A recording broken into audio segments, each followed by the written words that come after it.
kemudian Dr. Diaris Muntartiwi, spesialis anak konsultan. Langsung saja pada acara ini, untuk mempersingkat waktu, saya akan mengundang pemateri pertama, yaitu Dr. Diaris Muntartiwi, spesialis anak konsultan. Nah, saya akan membacakan kurikulum vitae Dr. Diaris Muntartiwi, spesialis anak konsultan.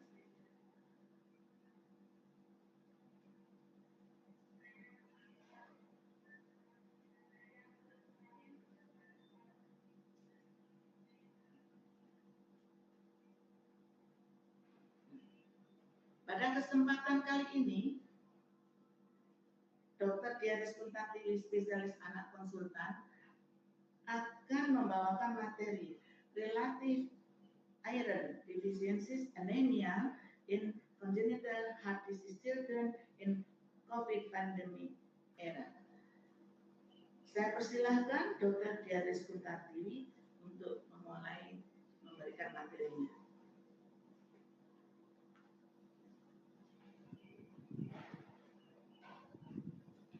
Assalamualaikum warahmatullahi wabarakatuh. Apakah suara saya terdengar, Dok? Terdengar? Terdengar ya. Terdengar. Baik, terima kasih. Alhamdulillah pada hari ini kita bisa bertemu dalam simposium online Smile 2 dalam keadaan sehat. Yang pertama-tama saya ucapkan terima kasih kepada yang terhormat Dr. Eko Sulistiano, spesialis anak konsultan selaku Kepala Departemen Ilmu Kesehatan Anak, Fakultas Kedokteran Universitas Brawijaya Malang. Yang kedua kepada Ketua Panitia, Dr. Nugroho Danu, spesialis anak konsultan, sebagai Ketua Smile tahun ini. Yang ketiga kepada Dr. Reni Suwarniati, spesialis anak konsultan, Ketua Divisi dari Kardiologi Anak, Fakultas Kedokteran Universitas Brawijaya. Terima kasih, Dok, sudah memberikan kesempatan bahwa hari ini saya yang diberi kesempatan untuk sharing pengalaman kita. Yang keempat, saya ucapkan terima kasih kepada mitra kami, PT Nicholas Indonesia. Baik, saya mulai saja. Yang terhormat para guru besar, guru-guru saya sekalian dari Fakultas Kedokteran Universitas Brawijaya, Fakultas Kedokteran Universitas Erlangga, dan Fakultas Kedokteran Universitas Indonesia yang mungkin ikut join pada acara simposium kami hari ini. Juga saya mengucapkan selamat datang kepada para senior saya, teman sejawat spesialis anak dan juga adik-adik sekalian. Terima kasih, saya akan mulai share screen-nya. Terdengar jelas ya, Dok, suara saya ya, Dok, Dokter Reni? Ya, terdengar. Ya, baik, saya mulai share screen. Silakan, Dr. Diaris. Sudah tampak ya, Dok? Ya, tampak. Ya, baik. Jadi ini saya diberikan kesempatan dengan judul anemia defisiensi relatif pada pasien dengan anak-anak dengan penyakit jantung bawaan. Mungkin saya mulai dengan kasus ya, ada kasus seorang anak perempuan usia 8 bulan dengan berat badan 7 kg ya. Pasien ini sebetulnya sudah dirawat di satu rumah sakit swasta di Malang ya. Jadi ini adalah rujukan dari sejawat teman dokter spesialis anak di sana dengan keluhan biru, batuk dan sesak ya. Ini kalau nggak salah pada awal-awal COVID, sehingga pada saat itu terdiagnosis pneumonia, ada panas juga sehingga dirujuk kepada kami yang berada di yang sudah punya isolasi COVID. Saat ada di isolasi di rumah sakit rujukan, anak tampak sianosis dengan sesak, demam selama 1 minggu, seringkali dia sulit bernafas, juga menurut ibunya tambah biru dan sesak 4-8 minggu ini. Pada saat lahir dulu katanya normal-normal saja, berat badan lahir juga normal. Saat kami periksa dengan heart rate 120 sampai 130 dengan respiratory rate 56 kali per menit, oksigen saturasi kadang-kadang bisa mencapai 80%. Ini pasiennya. Jadi tampak pada video ini anak dengan nafasnya yang sesak ya, dan mungkin yang ketiga nampak sangat jelas bahwa pasien ini dengan ada retraksi juga nafasnya dalam dan cepat. Jadi biasanya pada saat kita merujuk, itu yang terima adalah dokter jaga ya, juga mungkin dokter spesialis anak juga semuanya mendapat konsulan. Apakah betul suatu sianosis? Kita juga akan bertanya-tanya apakah sianosisnya ini kardiak atau non kardiak, karena ada pneumonia juga, apa jangan-jangan dari paru juga. Lalu kita juga sering mempertanyakan apakah ini suatu spell sianotik atau anak-anak dengan gagal jantung tapi pada PJB yang biru. Jadi akan sangat sulit kita tentukan, sehingga apa yang harus kita lakukan, kita mesti tahu step-step apa yang harus kita lakukan dan pemeriksaan apa yang harusnya kita bisa kerjakan, karena tidak semua rumah sakit dalam hal ini, walaupun saya konsultan jantung anak, dengan enak bisa melakukan ekokardiografi karena nggak mungkin masuk ke ruang isolasi. Tidak semua rumah sakit mengizinkan kami membawa alat eko langsung masuk ke dalam. Baik, untuk presentasi saya kali ini, saya akan sedikit share mengenai penyakit jantung bawaan dan anemia defisiensi pada masa pandemi ini.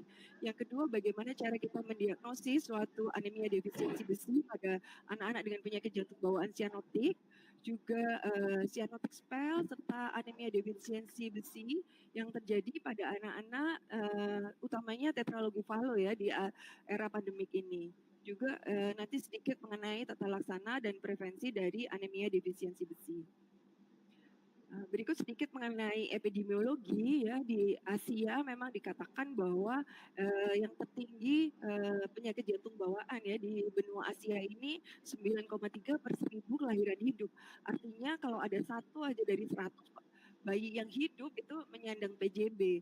Dan yang terbanyak untuk ini adalah memang yang untuk penyakit jantung bawaan biru itu adalah yang obstruksi atau ada kebuntuan dari jalan keluar ventrikel kanan. Biasanya aliran darah ke parunya ada obstruksi. Dan yang paling banyak adalah tetralogi ovalus, sekitar 5 sampai 10%.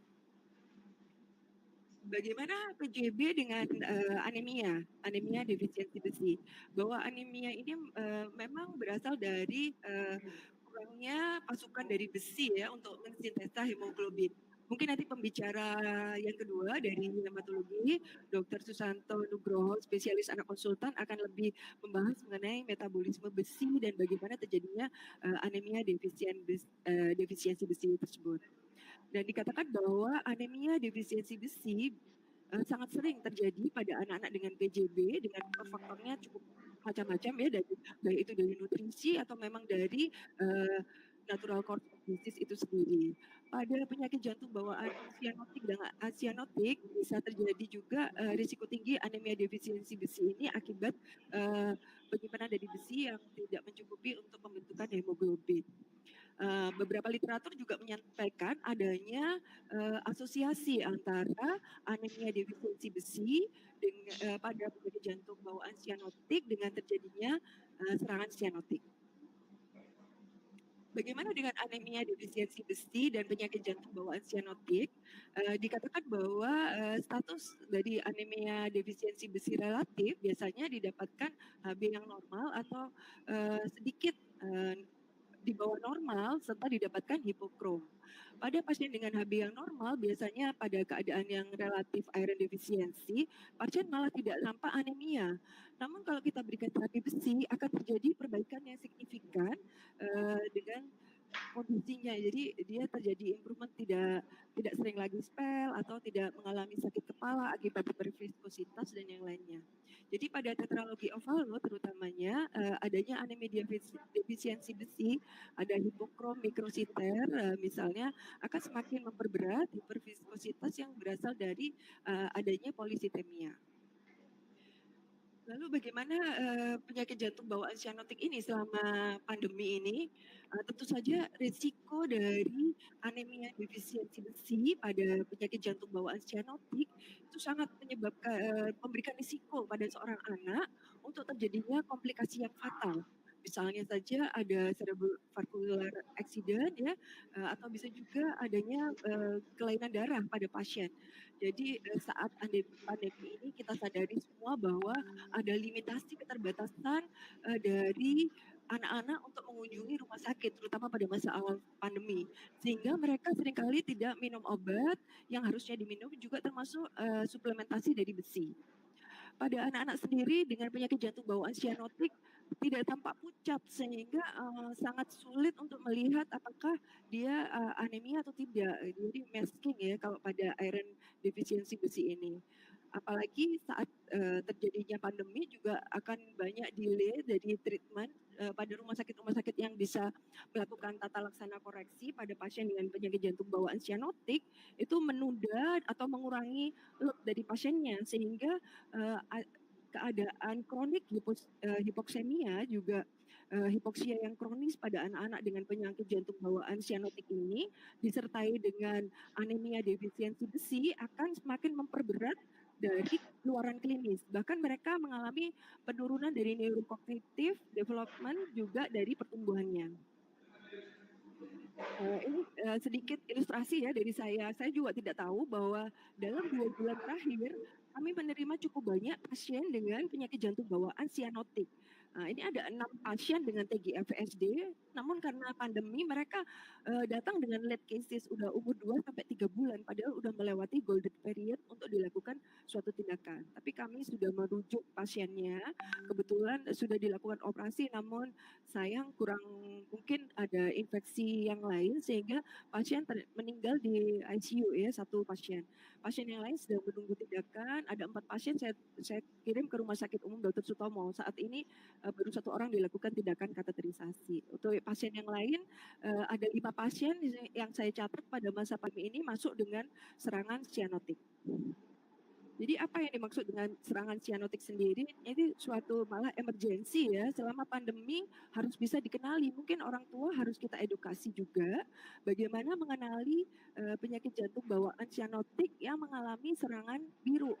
Jadi biasanya ada nafas yang cepat dan dalam, dia ada sianosis yang memberat, bahkan kalau dokter sempat melakukan auskultasi, apabila ini pasien sudah lama mungkin atau pasien baru, walaupun anaknya biru tapi kita tidak mendengar bising. Jadi harus hati-hati, jangan-jangan memang terjadi, serangan sianosis pada pasien ini. Karena serangan sianosis bisa memberikan komplikasi baik itu ke saraf maupun bisa menyebabkan kematian. Sedikit mengulang mengenai tetralogi O'Fallot, di sini, tetralogi O'Fallot kita bisa melihat adanya 4 kelainan, mungkin lebih cepat ya saya akan menyampaikan bahwa pada tetralogi Fallot kelainan utama adalah pulmonal stenosis berat, sehingga darah yang dari sistemik seharusnya masuk ke ke arteri pulmonal tidak bisa masuk ke sana karena tekanan sangat tinggi. Jadi pilih aja yang overriding dengan tekanan yang lebih rendah, jadi dia pada saat sistolik dia masuk ke aorta dan mengalir ke seluruh tubuh. Jadi adanya 4 kelainan ini karena dia memompa terus ke, pulmonal stenosis ini jadi terjadi RVH. Jadi pada keadaan ini hemodinamiknya adalah terjadi, penurunan aliran darah ke paru sehingga terjadi oksigenasi yang sangat rendah. Sedangkan tekanan sendiri di RV tekanannya lebih tinggi daripada LV sehingga terjadi, darah yang dari kanan langsung ke kiri menuju ke aorta. Hal ini menyebabkan sistemik hipoksia. Adanya hipoksia yang kronis itu saja merupakan stimulasi ya, terjadinya stimulasi untuk peningkatan produksi hemoglobin supaya bisa mengangkut oksigen lebih banyak, sehingga produksi dari eritropoietin dan ini menyebabkan massa dari eritrosit untuk memperbaiki hipoksia yang terjadi itu bertambah banyak. Kemudian terjadi hipervigositas sindrom, biasanya anak sudah mulai, mengeluh sakit kepala, pusing ya, bahkan serangan sianotik. Adanya hiperviskositas dan polisitemia ini menyebabkan, deformasi dari sel darah merah, bisa terjadi agregasi, bahkan terjadi embolisasi. Dengan adanya, anemia defisiensi besi akan membuat, membran dari sel eritrosit semakin, kaku ya, sehingga dia akan memperberat terjadinya hiperviskositas sindrom. Bagaimana peranan, besi ya dengan anemia? Mungkin nanti akan dijelaskan lebih, lengkap oleh Dokter Susanto mengenai peranan besi. Namun yang saya sorotin ada 2 yaitu mengenai sintesa besi untuk sintesa hemoglobin dan sitokrom-mioglobin ya. Jadi seperti diketahui bahwa Hb itu mengangkut oksigen supaya dia bisa rilis ke jaringan tubuh perifer ya. Jadi kalau pada anak-anak dengan penyakit jantung bawaan sianotik, adanya kronik hipoksia akan menyebabkan dia akan memproduksi, lebih banyak ya. Jadi bisa saja terjadi relatif anemia pada awal yaitu HB-nya masih normal, tapi dibandingkan dengan, PCV-nya yang sudah mulai meningkat, jadi polisitemia ya. Jadi dia, eee, sel darah merahnya bersifat hemoglobin karena ada defisiensi sel darah merahnya. Dengan adanya eritropoiesis yang meningkat tadi, kebutuhan dari sum tulang untuk besinya itu sangat tinggi karena dia akan memproduksi, hemoglobin dan juga memproduksi enzim-enzim yang, juga membutuhkan besi, sehingga terjadi, relatif iron deficiency.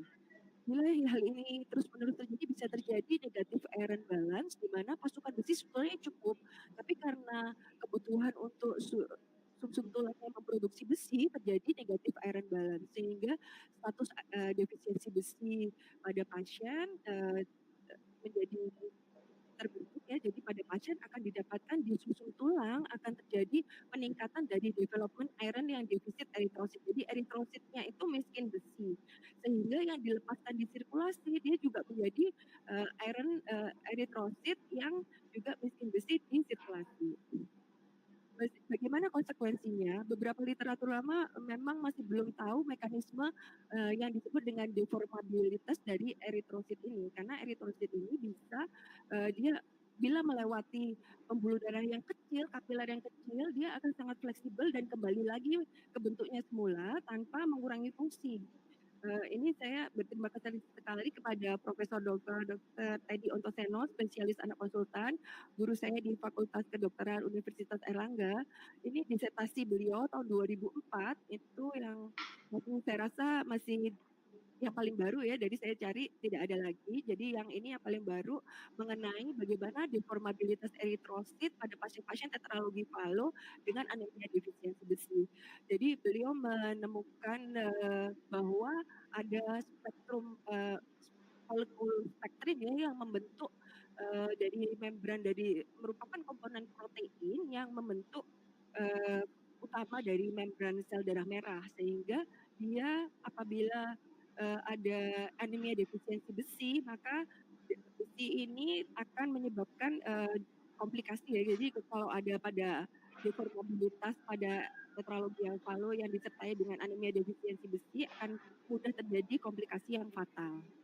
Jadi ini pada defisiensi besi terjadi penurunan saturasi transferin, kemudian, enzim yang membentuk tadi yang, pada pembentukan hemoglobin ada enzim katalase dan glutathione. Nah, di sini terjadi, penurunan dari spektrum molekul dan denaturasi dari protein. Jadi H2O2-nya meningkat sehingga terjadi penurunan dari permeabilitas sel darah merah ya. Jadi ada gangguan dari deformabilitas eritrosit. Apabila keadaan ini berlanjut terus bersamaan dengan kronik hipoksia, terjadi juga adanya hiperviskositas, terjadi agregasi dari sel darah merah, terbentuk rouleau formation, jadi ada seperti bentukan yang, logam yang kalau jatuh ya, jadi kalau ada uang logam itu jatuh berderet-deret gitu, jadi terjadi trombus. Jadi bagaimana cara kita mengakses adanya iron deficiency pada penyakit jantung bawaan sianotik? Jadi yang pertama adalah kalau dengan HB ada sulit. Apa saja yang bisa dipakai? Ini ada beberapa jurnal. Yang pertama, jurnal yang mengakses anemia defisiensi besi. Jadi pada jurnal ini dikatakan semua pasien yang sianotik CHD itu mengalami iron deficiency. Mereka menghitung HB dan MCV juga adanya serum ferritin yang rendah. Setelah diberikan terapi iron, terjadi perbaikan klinis. Yang kedua, jurnal ini juga, menyatakan bahwa pada pasien-pasien, penyakit jantung bawaan sianotik, HB, PCV, dan RDW-nya tampak sangat tinggi. Pada anemia yang defisiensi besi pada masa awal juga terdapat masih terdapat PCV, HB, dan gambaran eritrosit, indikasi eritrosit yang lain yang cukup rendah. Ini juga sama, jurnal yang menyatakan di Nigeria tentang semua pasien di sana, anak dengan penyakit jantung bawaan sianotik mengalami anemia defisiensi besi. Bagaimana dengan cyanotic spell? Ada satu jurnal pada tahun 2018 menyatakan bahwa prevalensi anemia defisiensi besi di sana memang cukup sangat tinggi. Dengan tetralogi Fallot yang mengalami anemia defisiensi besi dikatakan 8 kali lebih tinggi terjadi kejadian serangan cyanotiknya. Di sini didapatkan indikasi dari sel darah merahnya, MCV, MCHC menurun dengan serum iron yang turun juga sangat signifikan. ini adalah sebaran dari ini ya, jumlah pasien yang mengalami sianotik di sini memang 8 kali lebih tinggi pada yang tidak anemia. Jadi apa aja yang harus di-screening, ini ada sudah saya disampaikan tadi bahwa kalau kombinasi RDW dan MCV itu spesifisitasnya meningkat. Tentu saja akan harus kita barengin dengan pemeriksaan serum iron, TIBC atau di mana mungkin sejawat sekalian bisa melakukan pemeriksaan. Untuk manajemen sendiri, ada satu jurnal mengatakan bahwa pada pasien-pasien dengan penyakit jantung bawaan, terutama tetralogi ovalo, akan lebih bagus apabila diberikan suplementasi besi sebanyak 3 mg per kilo per hari. Nah, ini pemberian pada jurnal yang lain menyatakan bahwa bisa diberikan terapi besi 2 kali selama 4 mg per kilo per hari pada pasien-pasien dengan anemia defisiensi besi.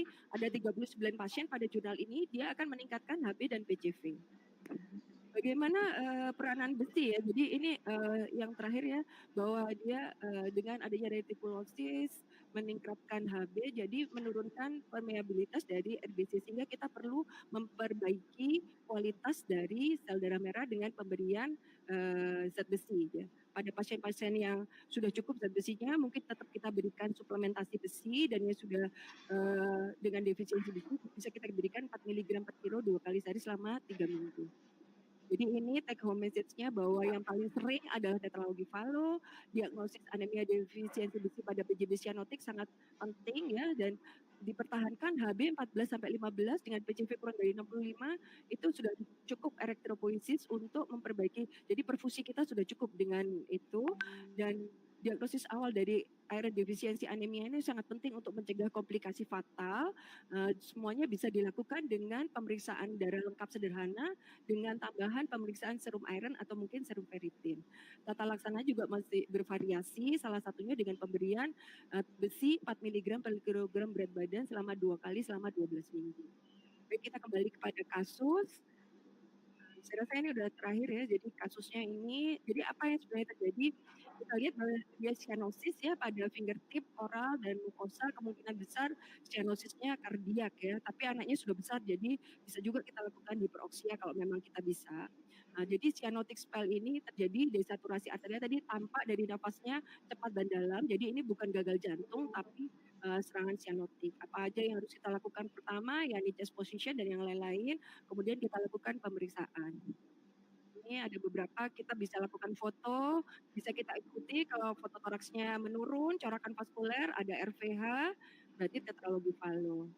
Nah, ini saya rasa dari pemeriksaan darah tampak dia serum ironnya juga turun, jadi kita berikan tata laksana besi pada pasien ini. Saya rasa itu yang kita sampaikan. Ini sedikit foto masa pandemi. Saya mengharapkan teman sejawat bisa datang ke Malang. Kami pernah rapat ini di Batu dan di tempat-tempat lain ini kampung warna-warni sedikit. Terima kasih. Demikian presentasi dari saya. Assalamualaikum warahmatullahi wabarakatuh. Terima kasih Dr. Reni. Waalaikumsalam warahmatullahi wabarakatuh. Terima kasih kepada Dr. Riaris Muntar, ini spesialis anak konsultan. Selanjutnya saya akan mengundang pemateri kedua, yaitu Dr. Susanto Nugroho, spesialis anak konsultan. Pada kesempatan kali ini, beliau akan memberikan materi iron deficiency anemia, understanding the disease management and prevention. Demikian Dr. Susanto Nugroho, kami persilahkan untuk memulai.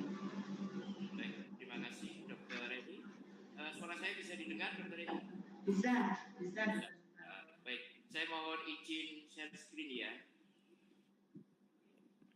Silakan Dr. Susanto.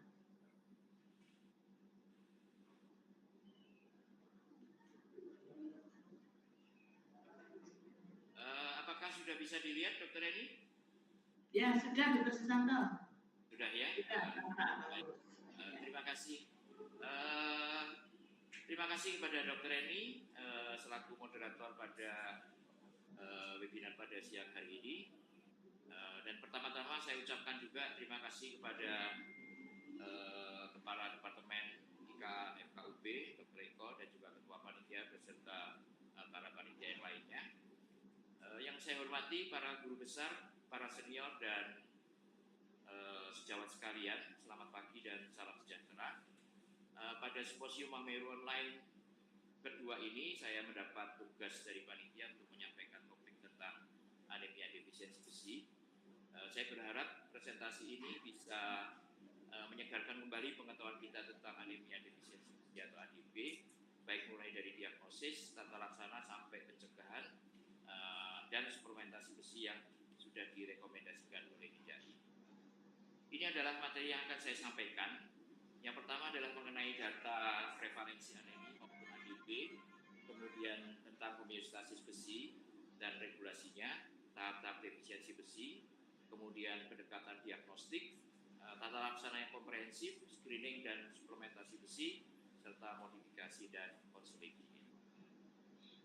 Jadi sampai saat ini anemia masih merupakan masalah kesehatan secara global, terutama di negara-negara sedang berkembang. Dan seperti kita ketahui bahwa defisiensi besi merupakan defisiensi mikronutrien tunggal yang paling sering anemia. Data estimasi prevalensi anemia pada bayi dan anak pada usia 5 bulan sampai 5 tahun dilaporkan oleh WHO dari tahun 2006, 2011, dan 2016. Ternyata prevalensi anemia masih menunjukkan angka yang tinggi, terutama di banyak negara sedang berkembang, termasuk salah satunya di Indonesia. Sedangkan prevalensi anemia di Indonesia, seperti yang dilaporkan WHO maupun Riset Kesehatan Dasar atau Riskesdas, dari tahun ke tahun menunjukkan bahwa belum ada perubahan angka prevalensi yang cukup signifikan. Bahkan laporan Riskesdas tahun 2018 menunjukkan bahwa prevalensi anemia pada anak balita itu masih menunjukkan angka 38,5%. Sedangkan pada anak-anak usia 15 sampai 24 tahun menunjukkan angka sebesar 32%. Berdasarkan etiologi, ternyata defisiensi besi masih merupakan penyebab anemia terbanyak, terutama pada bayi, anak-anak maupun pada remaja. Selain pada kelompok ibu hamil, kelompok anak-anak termasuk bayi dan remaja merupakan populasi yang sangat berisiko tinggi mengalami anemia, termasuk defisiensi besi. Prevalensi ADB berdasarkan riset dari FKUI RSCM tahun 2016-2017 dengan subjek terutama pada bayi baru lahir, kemudian anak usia sekolah dan remaja, ternyata menunjukkan data yang cukup menarik, di mana prevalensi defisiensi besi itu hampir 3-5 kali lipat dibandingkan ADB. Ini bisa diasumsikan bahwa apabila setiap satu anak yang kita diagnosis ADB, kemungkinan pada saat bersamaan didapatkan 3-5 anak mengalami defisiensi besi. Dan ini yang masih menjadi masalah kesehatan di Indonesia, termasuk untuk anak dan remaja. Sebelum saya melanjutkan pembicaraan tentang ADB, ada baiknya saya mengingatkan kembali sekilas tentang homeostasis besi dan regulasinya. Seperti kita sudah ketahui bahwa untuk intake dan ekskresi besi setiap hari hanya dibutuhkan 1-2 mg per hari. Oleh karena itu, untuk mencukupi kebutuhan besi, tubuh bisa merecycle sebanyak kurang lebih 20 mg per hari. Nah, ini biasanya disupport oleh adanya absorpsi besi di enterosit, kemudian proses eritrofagositosis yang diperankan oleh makrofag, dan pelepasan dari cadangan besi terutama di hepar maupun di eritrosit. Ada beberapa protein yang berperan penting di dalam regulasi aliran besi. Antara lain adalah hepsidin, ferroportin, dan transferin. Hepsidin kita kenal sebagai regulator utama yang mengatur aliran besi menuju ke dalam plasma, yaitu dengan menginduksi endositosis dan proteolisis dari ferroportin. Sedangkan ferroportin sendiri merupakan protein yang berperan untuk mengatur pelepasan besi dari organ depositnya, terutama dari enterosit, makrofag maupun hepatosit, di mana besi akan dilepaskan ke dalam plasma. Kemudian glikoprotein akan mengikat besi bebas yang ada dalam sirkulasi, itu yang kita kenal sebagai transferin. Tahap defisiensi besi ada 3, mulai dari deplesi besi, defisiensi besi, dan anemia defisiensi besi. Pada saat tubuh mengalami kekurangan besi, tubuh akan mengalami depresi besi yang disebabkan karena hilangnya atau habisnya cadangan besi, terutama di liver, res maupun bone marrow. Apabila berkelanjutan akan terjadi defisiensi besi yang ditandai dengan penurunan fungsi maupun transport besi di dalam sirkulasi, yang pada akhirnya akan menurunkan hemoglobin sehingga akan terjadi anemia defisiensi besi. Penemuan kasus pada tahap awal, terutama depresi dan defisiensi besi, serta pemberian suplementasi besi akan dapat berpengaruh besar untuk mencegah terjadinya ADB pada anak. Karena seperti kita tahu bahwa ADB pada bayi maupun anak itu selain mengganggu atau menghambat pertumbuhan, bisa juga mengganggu perkembangan motorik, perkembangan bicara atau bahasa, neurokognitif, sehingga menyebabkan penurunan prestasi belajar anak di sekolahan. Di samping itu juga akan menurunkan sistem imun, sehingga anak akan mudah mengalami infeksi. Yang ingin saya tekankan di sini untuk para sejawat sekalian, bahwa efek ADB pada bayi dan anak itu bisa berlangsung dalam waktu yang sangat lama, bahkan menetap meskipun anemia sudah berhasil kita perbaiki atau kita koreksi. Untuk pencegahan maupun penanganan ADB harus dilakukan secara komprehensif dan berkelanjutan, mulai dari masa prakonsepsi, saat ibu hamil, bayi lahir, mendapatkan ASI dan makanan pendamping ASI, kemudian selama masa tumbuh kembang sampai mencapai usia remaja dan dewasa. Di setiap tahapan ini ada problem atau masalah yang terkait dengan kemungkinan mengalami kekurangan zat besi. Tidak jauh berbeda dengan penyakit lainnya, untuk pendekatan diagnostik harus dilakukan melalui proses anamnesis, pemeriksaan fisik, dan pemeriksaan laboratorium. Satu yang ingin saya tekankan di sini, di dalam anamnesis, mohon untuk bisa menggali lebih jauh beberapa faktor risiko atau penyebab yang nantinya akan berperan di dalam pemberian terapi kausatif. Sedangkan dalam pemeriksaan fisik harus dipastikan bahwa pada ADB itu tidak ditemukan adanya hepatosplenomegali maupun limfadenopati. Beberapa faktor risiko dan penyebab utama pada anemia pada anak diantaranya adalah peningkatan kebutuhan yang meningkat, bisa terjadi secara fisiologis karena pertumbuhan yang cepat, khususnya pada bayi atau remaja, atau pada remaja perempuan akibat kehilangan darah menstruasi. Sedangkan kehilangan darah bisa meningkat karena terjadi kehilangan darah melalui saluran cerna, genitourinaria, ataupun kehilangan darah yang lainnya. Untuk negara kita, di mana infeksi parasit masih tinggi, seperti cacing, kemudian malaria, termasuk beberapa infeksi kronik maupun akut, itu juga bisa menyebabkan kehilangan darah yang berlebihan.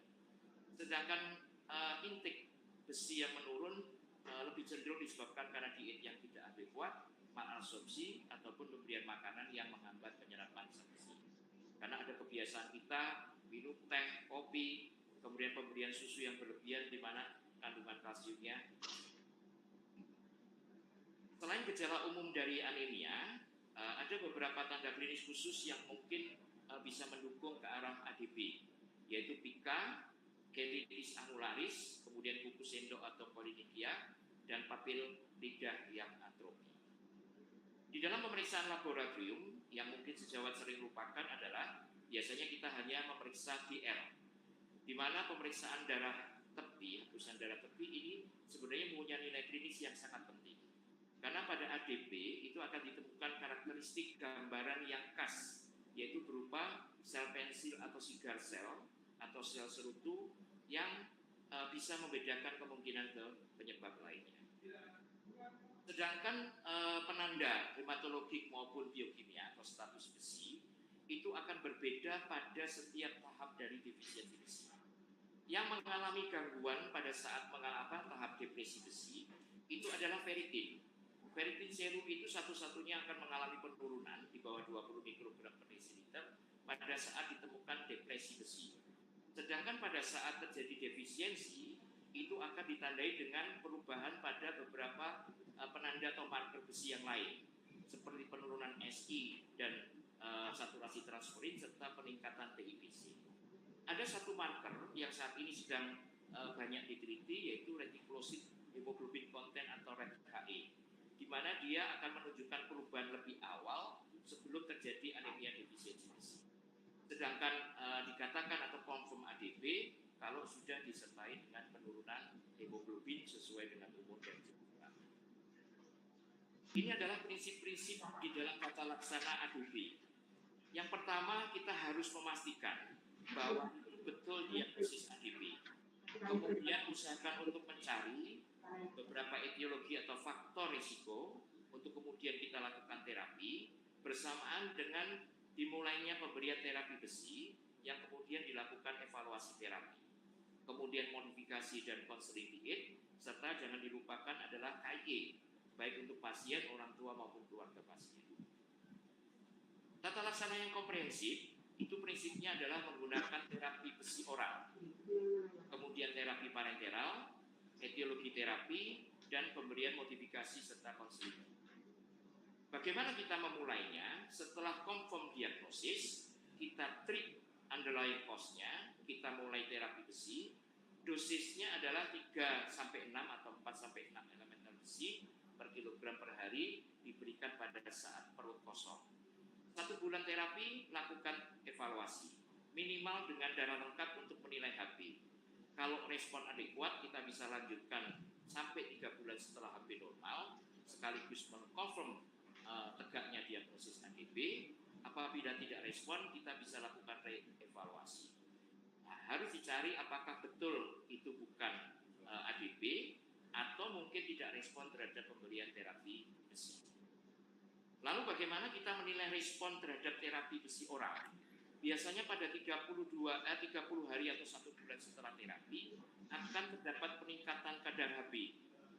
Peningkatan kadar HB minimal 1 gram per desiliter setelah 1 bulan terapi menunjukkan adanya respon adekuat, dan ini bisa sekaligus mengkonfirmasi diagnosis ADB. Kemudian kita lanjutkan sampai 3 bulan setelah HB normal dengan tujuan adalah untuk merepresi cadangan besi.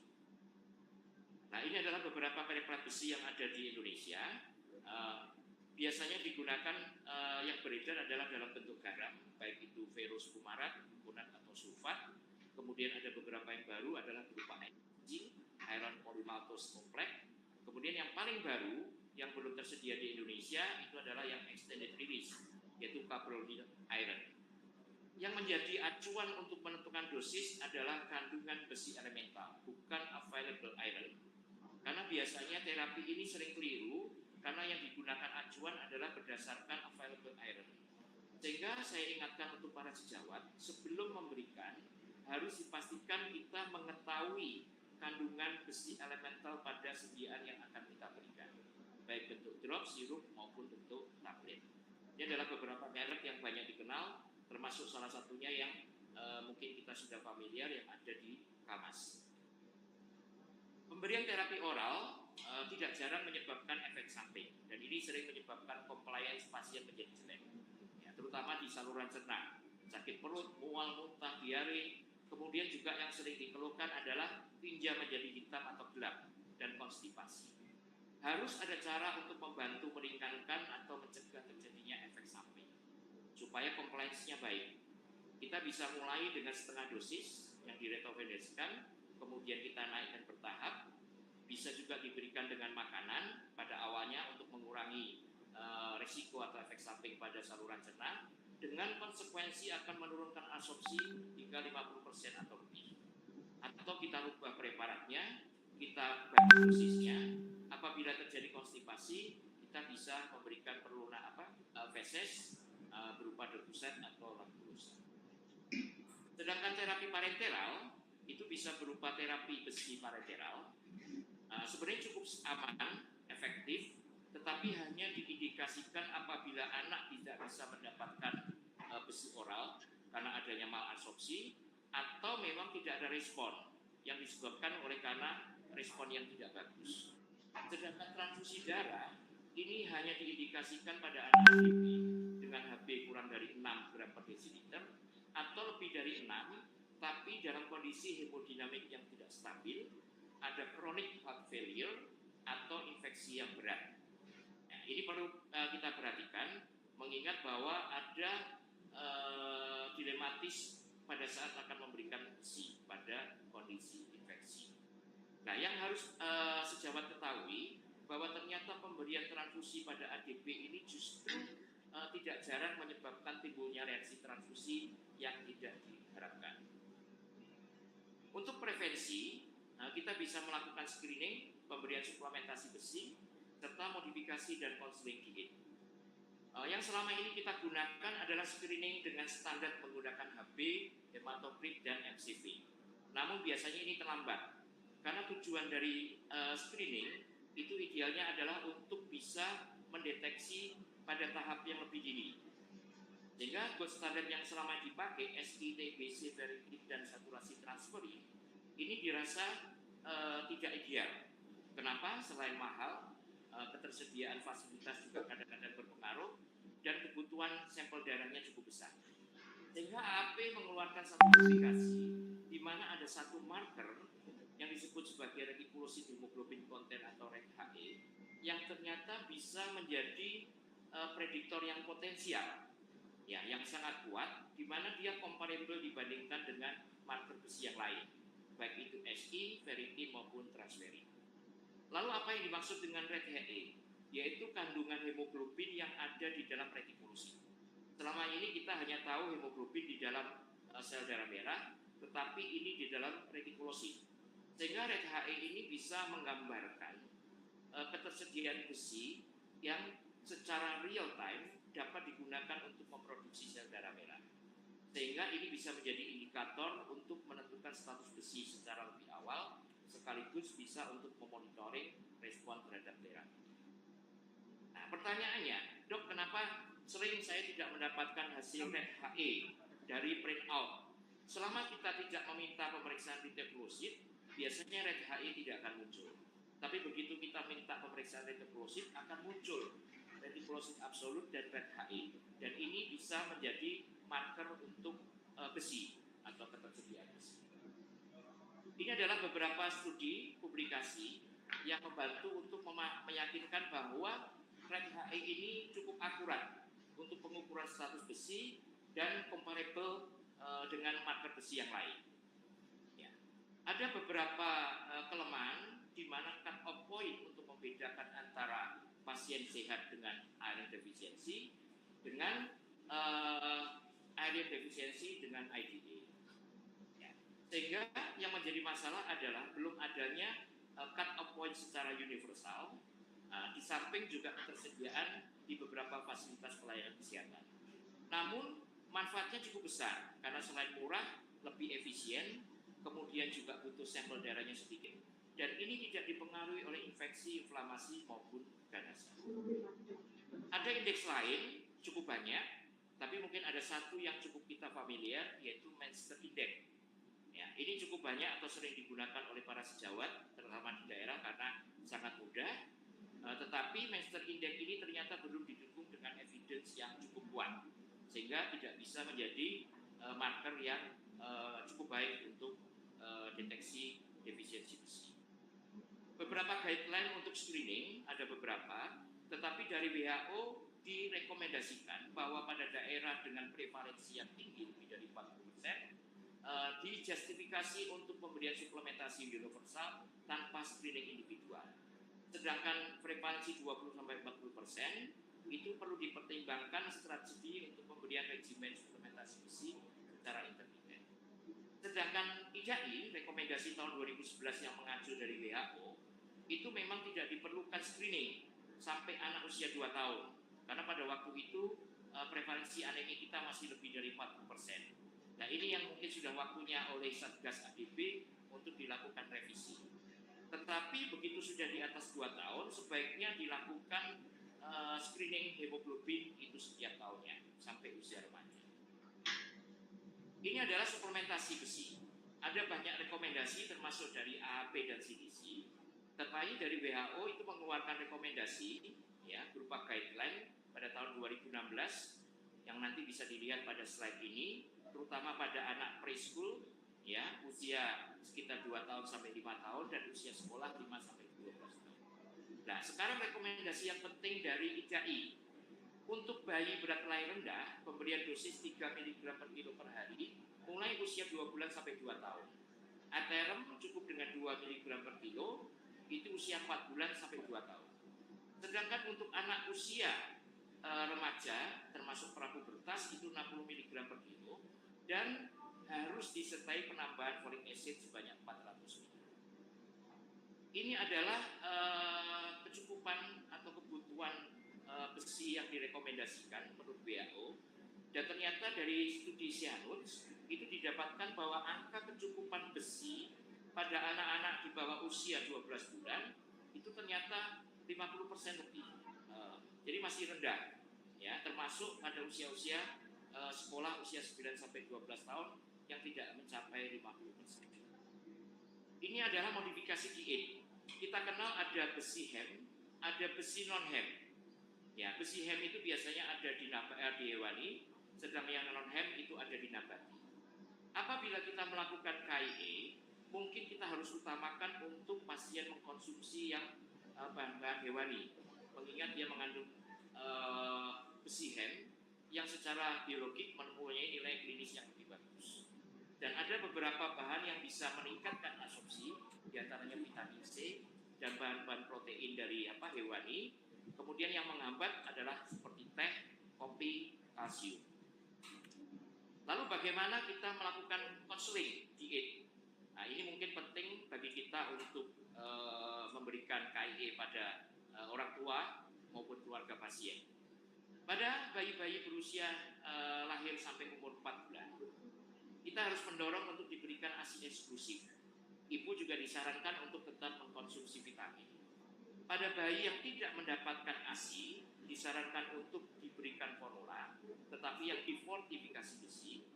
Sedangkan untuk yang risiko tinggi, baik itu prematur maupun yang berat lain rendah, yang dia ASI eksklusif, biasanya kita sudah mulai suplementasi. Di situ disarankan untuk 2-4 minggu pada usia itu.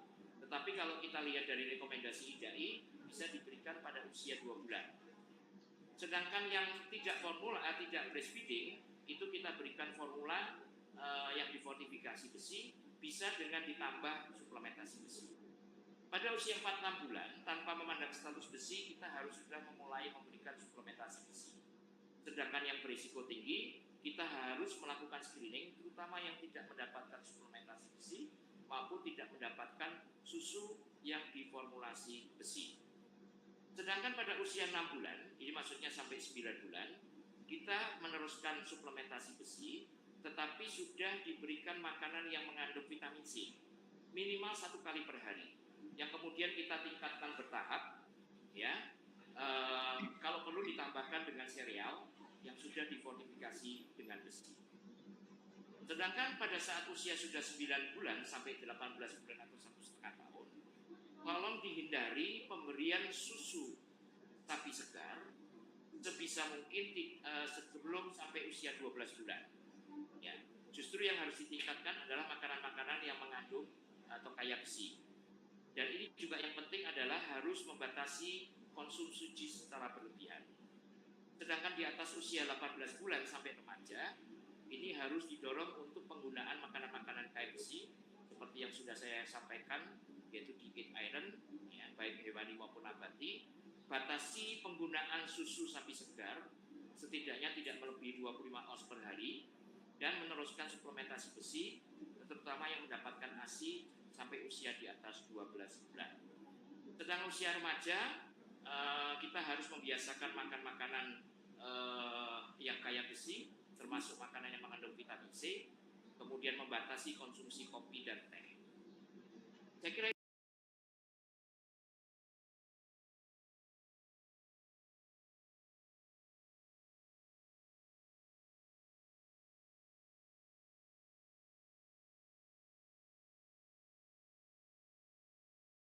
screening atau tidak.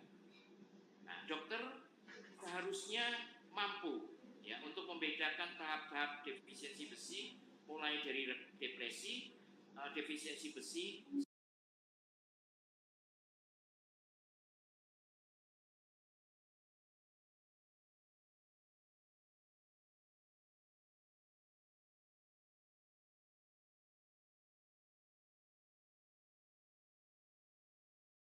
konten itu saat ini menjadi marker besi yang potensial, terutama untuk bisa men-screening defisiensi besi secara lebih awal.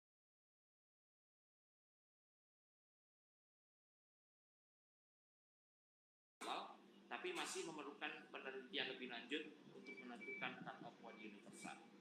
Dokter juga harus bisa melakukan tata laksana yang komprehensif pada ADP. Dari sebagai pesan yang terakhir bahwa pencegahan ADP ini jauh lebih penting untuk memastikan anak tumbuh dan berkembang secara optimal. Caranya dengan screening, dengan suplementasi besi, termasuk modifikasi dan konflik yang kita bisa lakukan dalam praktek kita sehari-hari. Prinsipnya bahwa anak sehat Indonesia yang bebas anemia defisiensi akan membuat masa depan Indonesia menjadi lebih baik dan lebih cerah. Saya kira cukup sekian dan terima kasih atas perhatiannya. Waktu saya kembalikan pada Dr. Eni selaku moderator. Terima kasih, Dok. Ya, terima kasih Dr. Susanto. Terima kasih kepada Dr. Susanto Nugroho, spesialis anak konsultan, yang telah menyampaikan materinya dengan cukup jelas. Saat ini tibalah kami buka untuk diskusi atau sesi tanya jawab. Sudah ada beberapa pertanyaan yang masuk di sini. Yang pertama dari Dr. Aris Faseriandi, Idai Aceh. Pertanyaan ditujukan kepada Dr. Diaris Kuntartiri, spesialis anak konsultan. Assalamualaikum, izin bertanya dok, apakah pemberian suplemen zat besi kita berikan pada semua kasus congenital heart disease? Diberikan mulai kapan, sampai kapan, dan bagaimana kita melakukan evaluasi terhadap kadar zat besi pada kasus congenital heart disease, maksudnya interval pemeriksaan. Terima kasih dokter. Kami persilakan Dr. Diaris untuk menjawab.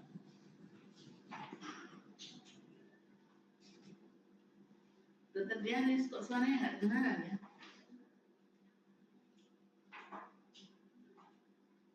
Kok nggak kedengaran? Iya. Ada, ada dok. Ya, baik. Baik, terima kasih Dr. Eni. Pertanyaan dari Dr. Aris Faseriandi ya dari Aceh ya dok ya tadi ya. Dari Aceh, betul. Ya, baik. Ya, saya akan mencoba menjawab. Memang pada jurnal-jurnal dikatakan bahwa semua kasus penyakit jantung bawaan bisa atau sangat berisiko atau risiko tinggi mengalami anemia defisiensi besi. Pada kasus yang mana yang bisa diberikan? Pada penyakit jantung bawaan asianotik juga bisa diberikan karena pada umumnya anak-anak di atas 6 bulan kan sudah tidak mendapatkan ASI, sehingga apabila ASINya mungkin sudah mengandung kurang ya dari zat besi, sehingga sudah boleh diberikan. Itu karena biasanya pada anak-anak dengan penyakit jantung bawaan yang asianotik, dia bisa juga anemia defisiensi besinya, satu bisa dari nutrisi, yang kedua bisa juga karena perjalanan alamiah penyakit. Dari beberapa literatur dikatakan dengan pemberian zat besi itu akan perbaiki left ventricular function, jadi fungsi jantung kiri. Ada beberapa itu biasanya kita juga mungkin bisa dibuka beberapa jurnal menyatakan dengan pemberian zat besi maka akan perbaiki anemia kronis yang terjadi pada anak-anak yang mengalami gagal jantung sebagai perjalanan alamiah dari penyakit jantung bawaan yang asianotik. Sedangkan pada penyakit jantung bawaan asianotik tadi saya sudah sampaikan, kapan diberikan? Sebaiknya mungkin bisa diberikan pada usia lebih dari 6 bulan. Memang baiknya kalau anak dengan penyakit jantung bawaan yang asianotik, mungkin sudah dijelaskan tadi dari presentasi Dr. Susanto bahwa kita tidak mau sampai terlambat dengan pemeriksaan darah lengkap yang kita baru melihat ada kelainan, mungkin bisa dilakukan screening sebelumnya. Dari beberapa literatur dikatakan pemberian zat besi bisa diberikan sampai yang paling cepat itu 12 minggu ya, tapi ada beberapa jurnal lain mengatakan bisa diberikan selama 6 bulan. Saya rasa itu Dr. Eni. Terima kasih. Dr. Aris. Demikian Dr. Aris. Yang kedua untuk Dr. Diaris Kuntartiri dari Dr. Tri Baskoro. Pertanyaannya, batasan anemia untuk anak dengan polisitemi. Sianotik terjadi bila HB yang tereduksi lebih 5 gram per sen. HB yang kurang dari 5 gram per sen, apa bisa terjadi sianosis? Apakah ada firasat lain untuk mengatakan sianotik spell selain klinis? Sampai kapan, banyak Dr. Garis, sampai kapan suplemen besi diberikan kepada kasih banyak Dokter Reni atas pertanyaannya juga. Ini pertanyaan dari Dokter Gebiar ya. Dokter Gebiar mah dari Jember kalau nggak salah ya dok. Baik, mungkin jawaban yang pertama tentang polisitemia. Sebetulnya memang polisitemia itu terjadi pada anak-anak dengan penyakit jantung bawaan sianotik karena merupakan respon ya. Jadi karena kronik hipoksemi tadi HB-nya diproduksi lebih banyak, dia mau nggak mau pasti terjadi polisitemia. Sekarang mungkin saya bisa share screen sebentar ya tentang yang ini sebenarnya udah tak masukkan gimana? Mau share screen dulu. Jadi pada anak-anak dengan HB 6 tadi ya kurang dari 5 ya memang agak sulit ya untuk menentukan apakah dia bisa atau tidak dilakukan kita lihat apakah dia anemia atau tidak. Sebentar saya share. Ini gimana? Share langsung ya. Ini sudah kelihatan? Kelihatan nggak dok? Kelihatan. Ini saya, nah ini tadi bahwa HB yang tereduksi adalah 5 gram per sen. Jadi ini contohnya, memang anemia jadi tidak kelihatan. Misalnya dia HB-nya 6, jadi di dalam tubuh kita sudah ada 3, kita butuh 2 lagi. Jadi 3/6 kali 100%. Memang jadinya dapatnya sekitar 50%. Jadi dia baru kelihatan biru pada saturasi 50. Bagaimana supaya kita bisa tahu dia bisa biru? Ya kita harus naikkan HB-nya dengan pemberian transfusi. Ini juga mesti kita lihat kalau anak orang normal tuh HB-nya 15 memang pada saturasi 75 sampai 80% sudah tampak. Jadi ngitungnya 3/15. Jadi kan 1/5 ya, 20 ya, 20%. 100 dikurangi 20%. Jadinya 80% dia sudah tampak biru. Memang kita harus betul-betul evaluasi. Jadi pada polisitemia HB-nya 20 sudah saturasinya jadi tinggi karena dia sudah perbaikan karena adanya hipoksia kronis tadi dia membentuk HB lebih banyak ya. Terus pertanyaan yang kedua, apakah bisa menentukan? Nah ini kalau cyanotic spell itu satu-satunya memang klinis. Jadi kalau anaknya cyanotic dengan nafas dalam dan cepat, kita tentukan kalau bisa pemeriksaan analisis gas darah, alhamdulillah bisa lihat asidosis metabolik berat. Tapi kalau nggak ada dan mungkin sulit dilakukan untuk mengambil darah arteri, ya saya rasa klinis memang nomor 1. Sampai kapan suplemen besi pada PJB cyanotic? Tentu saja karena pasien dengan kronik hipoksemi dan adanya tadi kompensasi ya dan zat besi itu sangat dibutuhkan. Apalagi anak-anak ini dengan anemia defisiensi besi ditambah kronik hipoksemi. Sampai kapan? Ya sampai tata laksana korektif dilakukan. Jadi kalau sudah tata laksana korektif dilakukan dengan HB yang sudah tercukupi dengan koreksi dari strukturalnya diperbaiki ya bagus gitu. Jadi kasihan pada pasien ini kalau supaya tidak dikasih besi, dia sudah kronik hipoksemi, kekurangan zat besi, ditambah anemia lagi. Jadi dua keadaan ini semakin memperberat anak-anak dengan penyakit jantung bawaan sholat. Saya rasa itu ya dok. Terima kasih dokter Reni. Terima kasih dokter Diaris sudah berikan dokter Dian Puan setengah jawaban dokter Diaris. Saya bagi ya. Sekarang kepada dokter Susanto Anugroho, spesialis anak konsultan. Yang pertama pertanyaan dari dokter Rampis, izin bertanya dok, apakah ada dosis maksimal pemberian preparat besi, misalnya pada anak yang mengalami obesitas? Silakan dokter Susanto. Ya, terima kasih dokter Reni. Saya kira pertanyaan bagus, karena selama ini kita kadang-kadang menjadi dilematis untuk menentukan dosis pada anak-anak dengan obesitas. Saya kira kalau selama ini yang menjadi kesepakatan kita menggunakan berat badan ideal, dosis tidak berubah karena dosis itu berdasarkan berat badan. Jadi kita bisa memberikan dosis tetap 3-6 mg. Itu untuk treatment atau terapi. Sedangkan untuk suplementasi kita bisa tetap memberikan berdasarkan riwayat persalinannya. Maksudnya apakah dia termasuk BBLR atau preterm atau aterm. Kalau pada BBLR kita tetap menentukan diberikan dosis dengan 3 mg per kilo, sedangkan untuk yang aterm kita menggunakan dosis 2 mg per kilo. Jadi bukan dosis maksimalnya tetap 6 mg, tetapi untuk penghitungan atau penentuan berapa yang akan kita berikan, itu biasanya kita tetap menggunakan berat badan koreksi atau setidaknya berat badan ideal. Saya kira begitu dokter Reni. Terima kasih Dr. Susanto. Mudah-mudahan dokter puas dengan jawaban Dr. Susanto. Yang kedua dari Dr. Arif Rahman ditujukan kepada Dr. Susanto Nugroho. Pertanyaannya, mohon izin bertanya dokter, pada bayi dengan ASI eksklusif sering terjadi anemia defisiensi besi. Apa perlu kita lakukan pemeriksaan rutin ferritin, serum iron, PIBC pada bayi dengan ASI eksklusif? Dan sebaiknya usia berapa ya dok? Terima kasih sebelumnya. Ya, terima kasih dokter Eni.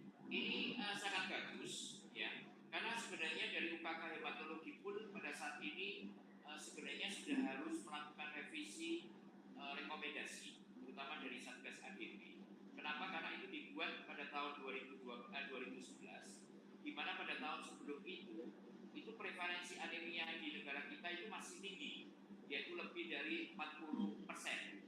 Ya, sehingga pada waktu itu rekomendasinya adalah tidak dilakukan screening, jadi langsung kita berikan suplementasi besi.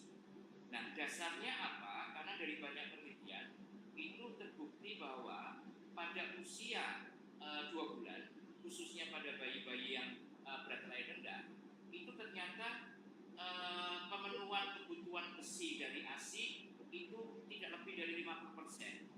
Ya. Jadi sangat kurang. Sedangkan pada bayi aterem itu pada usia 4 bulan itu kecukupan ke besi dari ASI itu tidak lebih dari 40-50%. Sehingga itu menjadi dasar kenapa kita memulai pemberian pada usia 2-4 bulan. Ya. Tetapi nanti dengan kita mengetahui prevalensi real time saat ini, kita bisa menentukan apakah kita cukup dengan suplementasi besi tanpa screening atau kita sudah memulai pemeriksaan screening.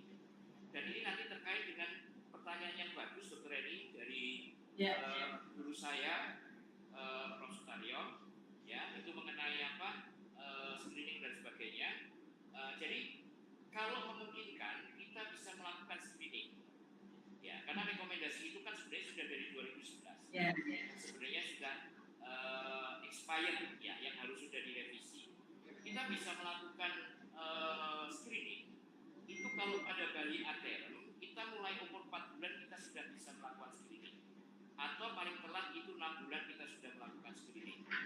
Tapi kalau untuk bayi yang lahir berat lahir rendah atau preterm itu kita bisa melakukan screening lebih awal, yaitu pada usia 2 bulan. Ya, itu kita bisa lakukan. Tetapi kalau kita masih berpatokan dari rekomendasi dari Satgas ADB, kita sebenarnya tidak perlu melakukan screening sampai usia 2 tahun. Ya, jadi ini adalah satu perbedaan antara rekomendasi yang masih berlaku sampai saat ini dengan update data, update publikasi yang ada pada saat ini. Ya. Jadi suplementasi tetap kita berikan, screening kalau memungkinkan kita tetap bisa lakukan. Baik, Dr. Eni, terima kasih. Ya, terima kasih Dr. Susanto Nugroho. Saya kembali kepada Dr. Diaris Intabili. Dr. Diaris Intabili, ada pertanyaan dari Dr. Asing Retno Wulandari. Pertama, untuk pasien critical congenital heart disease dengan pemberian terapi zat besi, apa diperlukan juga pemberian lakulosa untuk mencegah komplikasi konstipasi karena pemberian zat besi? Yang kedua, apakah diperlukan pemeriksaan darah lengkap secara berkala pada saat pemberian terapi besi pada pasien critical congenital heart disease? Silakan Dr. Haris. Ya, baik, terima kasih Dr. Eni. Mungkin ini pasien cianotik ya, cianotik PJB ya. Jadi pada pasien dengan penyakit jantung bawaan yang cianotik, memang efek samping dari terapi besi ini saya juga mengalami ya beberapa pasien dengan konstipasi.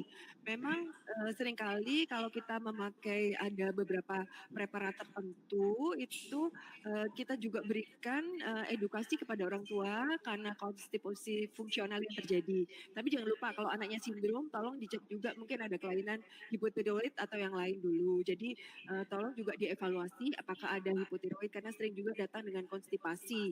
Yang kedua, memang diberikan laktosa, saya rasa oke, tetap bisa kita berikan karena juga mencegah serangan sianotik ya. Kalau spell dia akan tercetus karena SVR-nya menurun sehingga bisa terjadi serangan sianotik. Ada juga dari company ya, ada satu perusahaan yang nggak bisa sebut merek ya, nanti bisa tanya itu ada yang lebih tidak konstipasi zat besi yang diberikan pada pasien-pasien ini. Terus tadi pemeriksaan darah lengkap apakah rutin dilakukan? Ya sebetulnya sebaiknya sebelum anak mengalami menjalani tindakan koreksi, baiknya juga memang diperiksa apakah dia mengalami anemia defisiensi besi pada anak-anak dengan sianotik ini. Namun dari banyak literatur sebetulnya tanpa periksa pun paling banyak di negara-negara kita ya atau negara berkembang itu anak sudah mengalami anemia defisiensi besi. Jadi saya rasa kalau memang limited area atau sedikit budget untuk pemeriksaan yang nggak ada ya kita berikan langsung untuk untuk pemberian suplementasi besi. Mungkin ada tambahan dari Dr. Susanto ya dok untuk suplementasi besi ini. Ya, Ya. Ya, mungkin saya tambahkan, ini juga ada pertanyaan dari Dr. Herianto, SPA, ya, dia menanyakan berapa dosis suplementasi besi.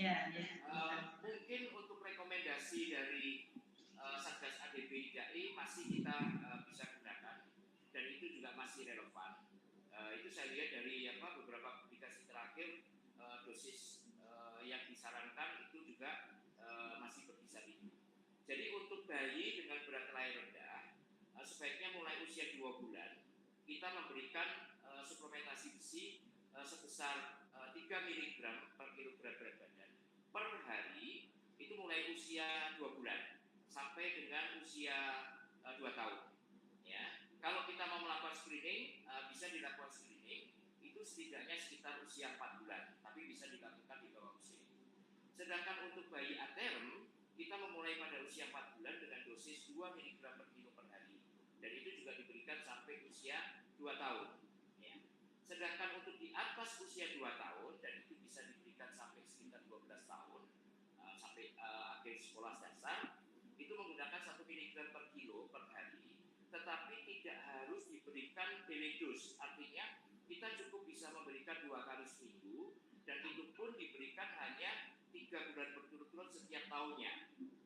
Ya, kecuali di atas 12 tahun kita tidak menggunakan berat badan, tapi bisa langsung menggunakan 60 mg besi elementer per kilo, cuman harus ditambahkan dengan asam folat sekitar 400 mikrogram per hari. Jadi itu adalah untuk dosis suplementasi besi. Ini juga ada terkait, tadi ada pertanyaan yang saya tambahkan sedikit dokter ini, mumpung ini silahkan. Apakah perlu dok kita harus melakukan screening dulu sebelum memberikan suplementasi besi? Nah, sesuai dengan yang direkomendasikan oleh WHO, bahwa kalau kita prevalensi anemi masih di atas 40%, kita boleh langsung memberikan suplementasi besi tanpa melakukan screening individual. Tetapi karena sebenarnya kita sudah di bawah 40%, meskipun angka pastinya juga tidak begitu jelas, tadi sekitar 36,5% sama 32%, itu sebaiknya kita sudah melakukan pemberian suplementasi disertai dengan screening. Nah, screeningnya apa saja? Kalau sejauh dengan keterbatasan fasilitas, kita tetap bisa menggunakan marker sederhana seperti HB, hematokrit, kemudian MCV, ya. Syukur-syukur kalau bisa marker yang lebih lanjut status besi seperti SI, TBC, ferritin itu sudah jauh lebih bagus, ya. Tetapi seperti reticulocyte hemoglobin content itu masih tidak banyak center yang bisa melakukan itu. Saya kira itu mungkin Dr. Dani. Terima kasih. Terima kasih Dr. Susanto. Tadi pertanyaan dari Dr. Susanto sudah dijawab ya, Dokter? Oh, belum. Saya lanjutkan Dr. Dani ya. Ini yang pertama tadi, apakah pemeriksaan tahap di Malang termasuk biaya yang di-cover oleh BPJS?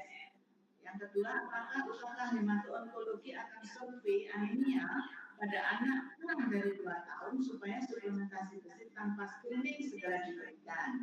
Yang ketiga, ketiga, apakah Kemenkes sudah setuju dengan suplementasi besi pada anak kurang dari usia 2 tahun dan diikuti dengan program resmi dari Kemenkes? Saya persilakan Dr. Susanto. Terima kasih Dr. Eni. Terima kasih kepada Prof. Taryo yang bersedia hadir pada kesempatan siang hari ini. Jadi untuk pertanyaan pertama, apakah pemeriksaan RHE di Malang termasuk yang di-cover oleh BPJS? Jadi sebenarnya begini, Prof. Jadi untuk pemeriksaan retikulosit hemoglobin konten itu sudah termasuk include menjadi satu paket dengan pemeriksaan retikulosit. Dan itu juga merupakan satu paket yang di-cover oleh BPJS. Nah, cuman kalau kita tidak meminta pemeriksaan retikulosit absolut, biasanya RHE juga tidak akan muncul. Karena secara program di computerized itu menjadi satu paket. Jadi nanti akan muncul retikulosit absolut dengan retikulosit hemoglobin konten atau RHI.